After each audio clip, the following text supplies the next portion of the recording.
எந்தவித கட்டாயமும் இல்லை. வணக்கம் உண்மையான உறவுகளே. எல்லாருமே எதிர்பார்த்துக்கிட்டு இருந்த நாள் வந்தாச்சு. மார்ச் 15.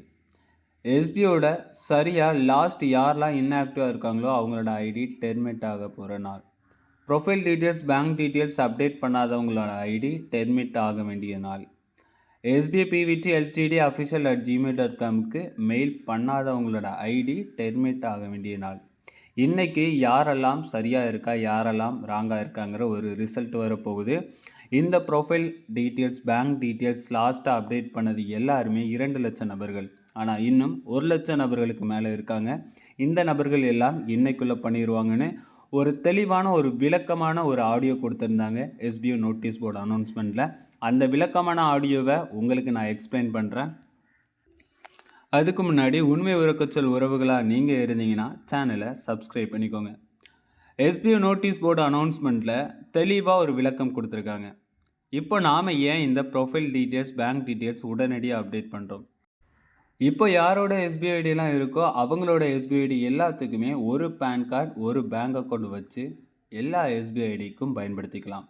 ஆனால் இனிமேல் அதை பயன்படுத்த முடியாது. அதோட காரணம், இனிமேல் ஒரு பேன் கார்டு, ஒரு பேங்க் அக்கௌண்ட் மட்டும்தான் பயன்படுத்த முடியுங்கிற கண்டிஷன்.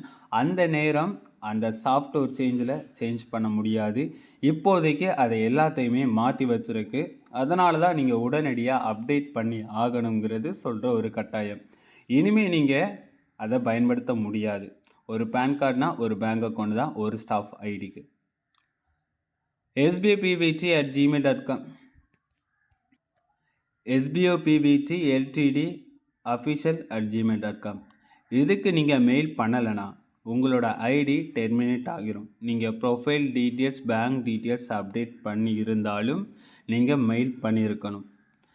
ப்ரொஃபைலில் ஏதாவது பிரச்சனை, பேங்க் டீட்டெயில்ஸில் ஏதாவது பிரச்சனை, நேமில் ஏதாவது பிரச்சனை, இமெயில் சேஞ்ச் பண்ணுறதுல ஏதாவது பிரச்சனை, இந்த மாதிரி உங்களோட எந்த பிரச்சனையாக இருந்தாலும் சரி, எஸ்பிஓக்கு மெயில் போயிருக்கணும். எஸ்பிஓ ப்ரைவேட் லிமிடெடுக்கு மெயில் போயிருந்தால் மட்டும்தான் உங்களோட எஸ்பிஓ ஐடி டெர்மினேட் ஆகாது.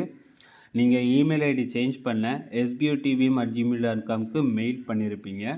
ஆனால் அது உடனடியாக இன்னைக்குள்ளே சரியாகுமான்னு கேட்டால் அது கொஸ்டின் மார்க்கு தான். அதனால் மறக்காமல் நீங்கள் எல்லாருமே மெயில் பண்ணிடுங்க. எஸ்பிஓக்குள்ளே யாரெல்லாம் பேன் கார்டு அப்ளை பண்ணியிருந்தீங்களோ அவங்க எல்லாருக்குமே நீங்கள் பேன் கார்டு அப்ளை பண்ண அந்த சர்வீஸோட எஸ்பிஓ ஐடிக்குள்ளே போய் அந்த ஆப்ஷனில் பாருங்கள். உங்களுக்குன்னு ஒரு மெயில் ஐடி கொடுத்துருப்பாங்க. அந்த மெயில் ஐடிக்கு நீங்கள் மெயில் பண்ணுங்கள். உங்களோட வாட்ஸ்அப் நம்பர் கொடுக்குறது ரொம்பவே பெட்டர். ஸோ உங்களோட என்ன பிரச்சனையோ அந்த பிரச்சனையை நீங்கள் சொல்லுங்கள். கண்டிப்பாக உங்களுக்கு ரீப்ளே வரும். அவங்க சொல்கிற மாதிரியும் நீங்கள் ப்ராப்பராக ஒரு ஆன்சரை கொடுங்க. உங்களுக்குள்ள பேன் கார்டும் சரி, உங்களோட பிரச்சனைகளும் சரி, எல்லாமே தீரும். இன்றைக்கி 15ஆம் தேதி, இன்னையோட முடிய வேண்டியது. இது ஒரு மட்டும் நீங்கள் யாரெல்லாம் பண்ணலையோ திரும்ப திரும்ப ஒரே கண்டென்ட்டில் போடுறதுக்கு காரணம், எஸ்பிஓக்குள்ளே ஆரம்பத்தில் 1 லட்சம் நபர்கள் கூட profile details, bank details update பண்ணாத நிலையில் இருந்தாங்க. ஆனால் பிளான் டீட்டெயில்ஸ் எல்லாமே கொஞ்சம் கொஞ்சமாக சொன்ன பிறகு இப்போ 2 லட்சம் நபர்கள் அப்டேட் பண்ணியிருக்காங்க. அப்போ இதோட அப்டேட் ஆன காரணம், இந்த அனௌன்ஸ்மெண்ட் எல்லாம் இவ்வளோ லேட்டாக போய் சேருதா, இல்லை அந்த பிளானிங்காக வெயிட் பண்ணிக்கிட்டு இருந்தாங்களா? எப்படியும் அனௌன்ஸ்மெண்ட்டுங்கிறது தான் போய் சேராமல் அதோட முக்கியத்துவம் அவங்களுக்கு தெரியாமல் இருந்திருக்கலாம். இந்த முக்கியத்துவம் உங்களோட டீம் யாருக்கும் தெரியலைன்னா கண்டிப்பாக அவங்கள இந்த 4 ஸ்டெப்பை கம்ப்ளீட் பண்ண சொல்லுங்கள். முக்கியமாக 4வது ஸ்டெப் எஸ்பிஓக்கு மெயில் பண்ண சொல்லிடுங்க. மற்றபடி மெயில் ஐடி சேஞ்சிங் என்ன ஒரு சேஞ்சாக இருந்தாலும் அதை லேட்டாக கண்டிப்பாக உங்களால் மாற்றிக்க முடியும். ஸோ வெயிட் பண்ணுங்கள். நன்றி உறவுகளே. அடுத்த வீடியோவில்